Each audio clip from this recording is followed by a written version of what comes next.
ఈరోజు తమ్ముడు క్రిషాంక్ మీద కూడా ఈ పోలీసు వాళ్ళు కూడా ఎంత ఓవర్ యాక్షన్ అంటే హైకోర్టు తీర్పిచ్చింది ఒక కేసులో అబ్బాయిని అరెస్ట్ చేయొద్దని. అయినప్పటికీ ఆ హైకోర్టు తీర్పును తుంగలో తొక్కుతూ పోలీసు వాళ్ళు అరెస్ట్ చేశారు నిర్మల్ కేసులో. దాని మీద వాళ్ళ కంటెంప్ట్ కూడా పోతా ఉన్నాం హైకోర్టులో.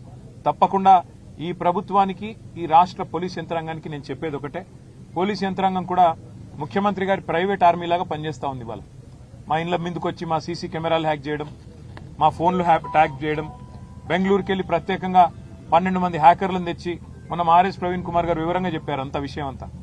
హ్యాకర్లను తెచ్చి మా ముఖ్య నాయకుల ఫోన్లని హ్యాక్ చేయడం, అందులో ఏ రకంగా మరి ఏమేమి ఎవరెవరితో సంభాషిస్తున్నారో తెలుసుకునే ప్రయత్నం చేయడం, జర్నలిస్టులను కూడా ఇబ్బంది పెట్టడం, భయపెట్టడం, జైళ్లలో పెట్టడం, వారి ఫోన్లను కూడా ఇవాళ అబ్జర్వేషన్ లో పెట్టడం.